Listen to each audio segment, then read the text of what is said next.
I'm here with Brian Ward with Shout Factory. Brian has a very long title. He's going to tell you what his title is, and then we're going to get started. Technically, I am just the man. No, I am a senior director of video production and digital media at Shout Factory, but really that just means I produce Blu-rays and DVDs.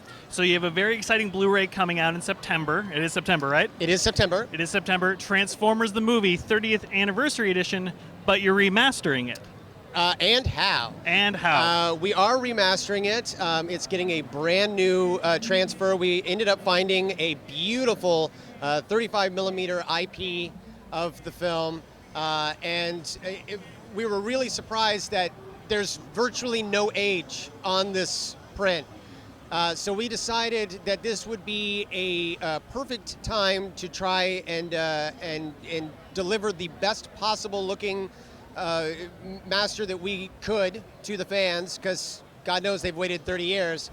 So we did a brand new 4K transfer on the movie, and it looks gorgeous. So you started telling me a little bit about the process of recovering some of the sound for Yes. the movie. We were talking off camera yesterday. Yeah. Can you tell our viewers a little bit about that process? Sure. Well, one of the biggest problems that we ran into was finding the right sound. A number of the fans online have been vocal because previous Blu-rays that have been released have had compressed audio and no lossless sound, which Blu-ray is famous for having.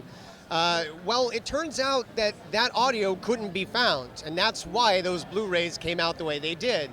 We literally could not find masters for the soundtrack to the movie, and that includes even really bad sort of film versions. We were going to take that and just couldn't find it. So what we ended up doing was whoa. Almost fell. Well, You almost got attacked by Optimus Prime. One Still shall good. stand and one shall fall. Yeah. So what we ended up doing was we took the only audio source we could find, and that was off of some of those Blu-rays and DVDs, the same sources they were using. And then luckily, about a week and a half ago, we found completely unmarked in a vault a nice lossless 2.0 audio source for the film.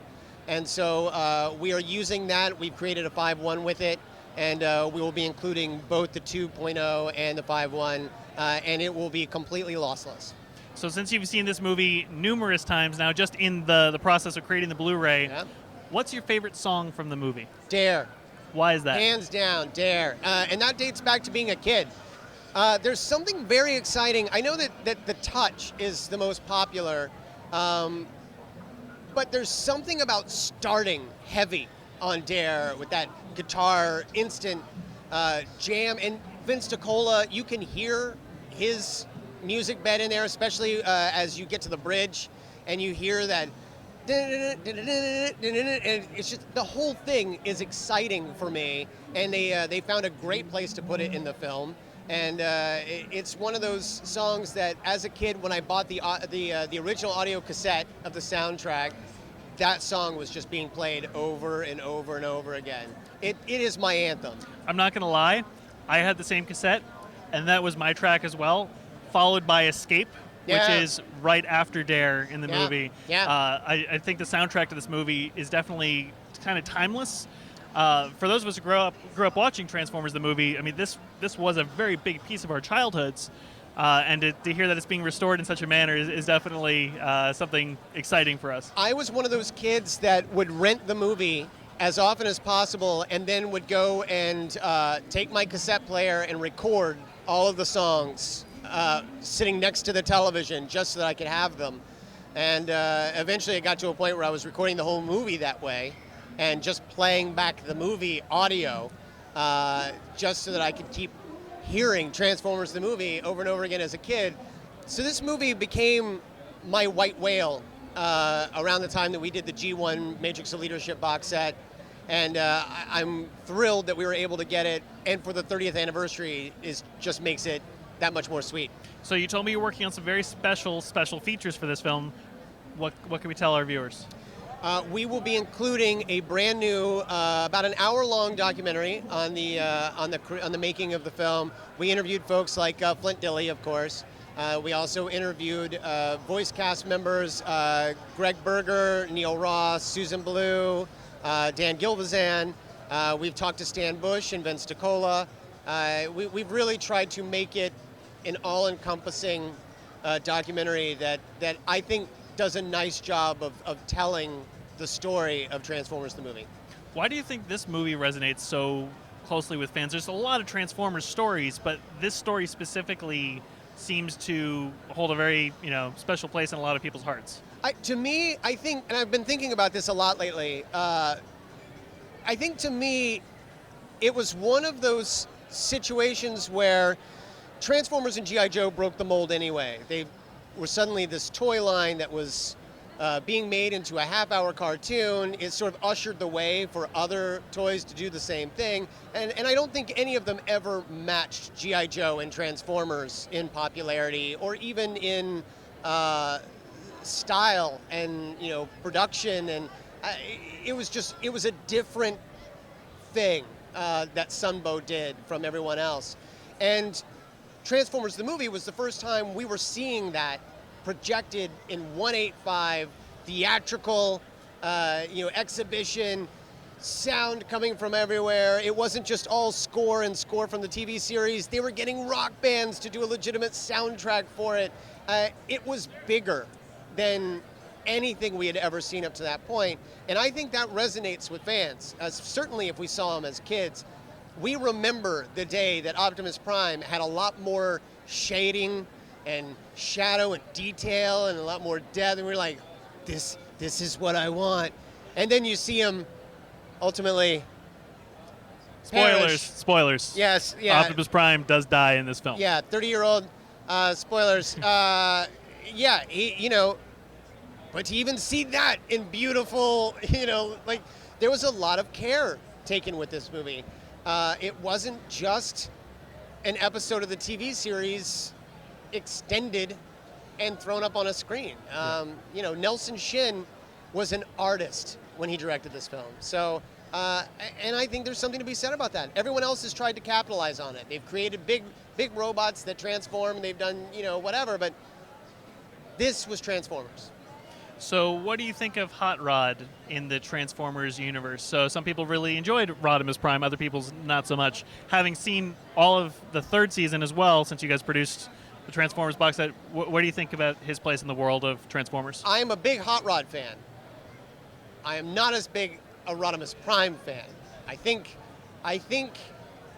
it's sort of like when you say that a teenager had to grow up too quickly. I think Hot Rod was in his prime, enjoying life, fishing next to Daniel, just enjoying what Earth had to offer. And the next thing you know, he's the leader having to take on the Autobots. What I did enjoy about season 3 was the opportunity to take his story and make it a little bit deeper. They didn't just make him Optimus Prime, they legitimately gave him a character who didn't know, even though he had the Matrix, if he deserved or even wanted the Matrix. And I think that was a bold decision by the writers and pretty smart. I would have kept Hot Rod a little younger for a little longer, but and the car form is awesome. It's an amazing design. When they give him like the RV, then you're like, oh. But that car was amazing. Why settle for a peak, Daniel, when you can see it all from the top of Lookout Mountain? That's right. And I remember always going around as a kid. For whatever reason, I didn't even need a reason to say, if you're going to ride, Dano, ride in style. But this movie also kills off pretty much the G1 cast in a matter of, 60 seconds? Yeah, it was pretty quick. Pretty brutal. Yeah. It's amazing how quickly those lasers were able to, destroy. For going an entire TV series without really hitting much of anything, to suddenly being really accurate and seeing what damage those blasts do. I'll never forget, for the first time, seeing one of my favorite Autobots, Prowl, fall. That, to me, was gut-wrenching, but also I think he had the coolest death in the entire movie. Yeah. You can't go wrong with orange smoke. So it was pretty amazing. Well, what else do you want to tell our viewers about the upcoming release of Transformers? What can you tease? Frankly, it's going to be amazing. The release itself, we're doing as a limited edition steelbook. Shout Factory's wanted to do steelbook for quite some time, but we've never had the right title. And we're like, this would be perfect.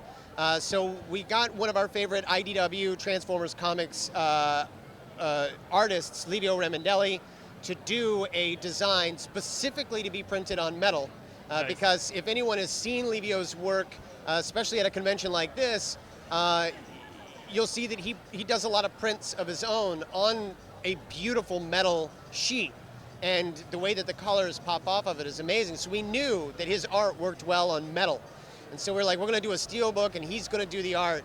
And the next thing we knew, that was becoming a limited edition. And then we were able to put the art onto paper sleeves. But that steelbook is the one you're going to want because it looks fantastic.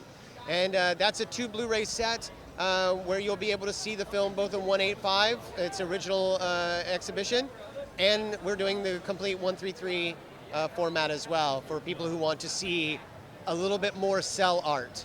Like I said, it's a complete 4K scan that we've used, and the color correction is beautiful on it.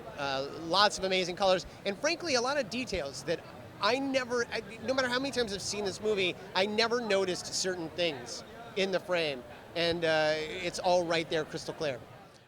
Converting earthly language into thrust. As you kneel before Aizawa, Legend of Zelda's turn to dust. Podcasting from the future like your time was dead and gone. And we rock the best site like ComicsOnline.com.